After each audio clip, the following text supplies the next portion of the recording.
Okay, so we're starting here, and the green is obviously normal. So we're going to talk about whether the airway is obstructed or the vessel is obstructed. So let's start with airway obstruction. We can see the blue, no air is coming into the alveolus at all. So no new oxygen's coming in or allowing any carbon dioxide to come out. And then we can see that the alveolar O2 and CO2, these are the values here, are going to match that returning systemic venous blood gases are going to be matched.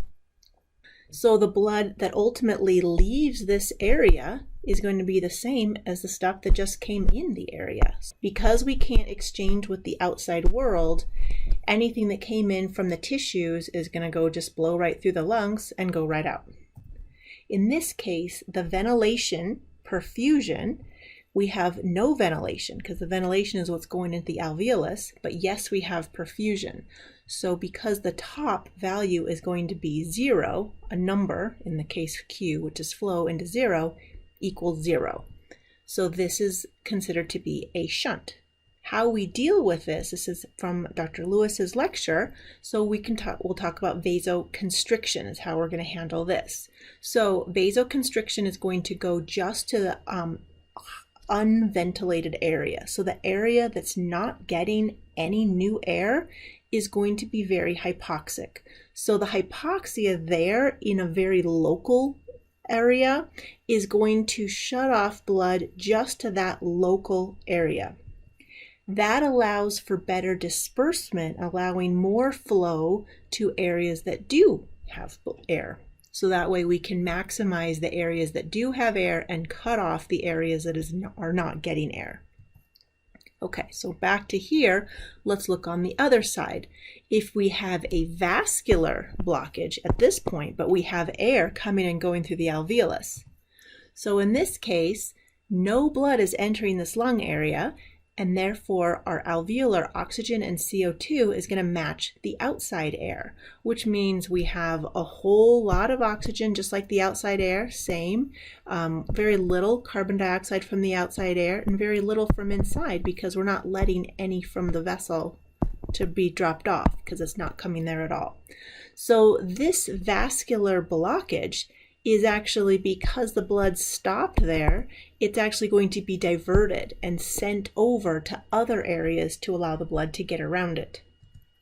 So in this case, we have plenty of ventilation, so the V, alveolar ventilation, is going to have some value, but the flow is blocked, and any time that the bottom number is a 0, then that's how you get to infinity, and this is known as dead space.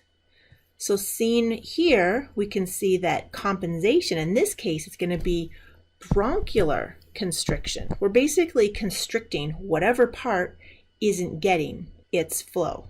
So in this case, we have bronchial constriction is going to the unperfused, meaning the area that blood is not going. So this is going to say, why bother sending air to an area that doesn't get blood? And so when we have that constriction, we're diverting air to areas that do have adequate blood flow. And that way we can compensate by trying to make up for the areas that don't have flow. From this slide, also from Dr. Lewis's lecture, we can just see of the two, here at the alveolar or the airway constriction side, we have that same high CO2 that came from the tissues because we were never able to let it go. And we have no new oxygen came in, so we have low oxygen levels. So here, also to include on here is the VAQ is 0, and that's known as a shunt. On the opposite side, we can see that there's plenty of air in the alveolus, and so the alveolus equilibrates with the outside air, which is very low CO2 and really high oxygen. In this case, the VAQ is infinity, and that equals what a dead space is. In the lung, rather than these extremes, let's see what's actually going on in the lung. So in the lower zones of the lung, we're going to be operating about here, which means we have VA, so we have a little less air and a lot more blood. And so that means maybe we're not getting as awesomely oxygenated. So we're a little on the low side. in the upper areas of the lung, we're operating over here, where we're getting loads of oxygen, more than enough. So what actually leaves the lungs in total, the good ventilated area and the lesser ventilated area, but the good perfused area, is halfway in between. So this final slide is saying from the lung, in the real lung, it ranges from these two extremes, not the way extreme that we just had the other examples from, but between these two areas, somewhere in between, is ultimately what the arterial blood will end up being. Now on this spirogram, you have the regular breathe in, breathe out, breathe in, breathe out. And now we go inspiratory reserve volume is, oh, let's breathe in extra. Now we're as full as we can get in the lungs. Now we can blow out all the air that we possibly can, like you're blowing out a birthday cake with all the candles on it. And you can't get any more out because that's residual volume. The only way you're getting that out is if you get run over by a steamroller. So this is just what's taking up space. So this here is a vital capacity. So these are just values on a regular spirogram. The more dynamic ones are occurring here. So what's important in this case of this FEV1 is really saying how much when we breathe out can we do in 1 second, just an arbitrary value. And that gives you a sense more of what's going on with the compliance and the dynamic nature of the lungs. Looking at these flow volume relationships can be very weird. And so I put two of them aside because notice this here is flow from 0 to 6. And this one here on the left is, well, now we're from 0 and it probably is 6 over here. So the x-axis values are backwards from each other, but the graph looks the same. So I think that's where a lot of people get really confused, which makes sense. So it's more on the perspective of where the air is going. If you want to think of when you breathe in, oh, we're breathing in, so the lungs are filling up, so the number is getting bigger. And then you're breathing out and it's leaving the lungs, so the number is getting smaller.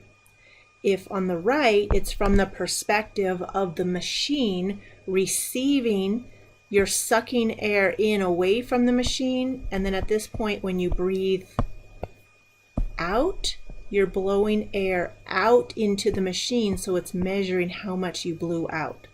Again, the pattern can be the same. It's really just a matter of perspective of where the air is going. So this is a graph from Dr. Allgood's lecture, and we'll start here with the normal one. And then we can see from here whether you have restrictive lung disease toward the top. And so I like this because it showed in pink or purple what it looks like compared to the normal. So we can see in this restrictive lung disease, I heard Dr. Allgood say that it's like being held more like a belt. So you're having more fibrotic issues, maybe neurological issues where you're not getting the musculature to expand and contract the muscles for breathing. So you're just really restricted and limited. So in this case, you're going to see a much smaller value here. On the bottom, where we have more obstructive, your lung structure is just fine. It's just that the tubes going in and out are narrowed. So it's like all of a sudden you're trying to breathe in and out from a tiny straw. And so maybe you can breathe in enough, but when you breathe out, you end up with this caving pattern. Okay, so let's look at these patterns from the obstructive flow loops.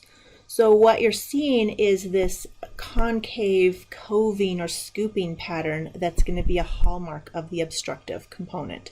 And then we can see if we have even further airway collapse, you can see how more pronounced that is. And then this here is more of a chronic, severe pattern where you're very, very limited on your ability to blow out. So the issue with obstructive problems is the blowing out.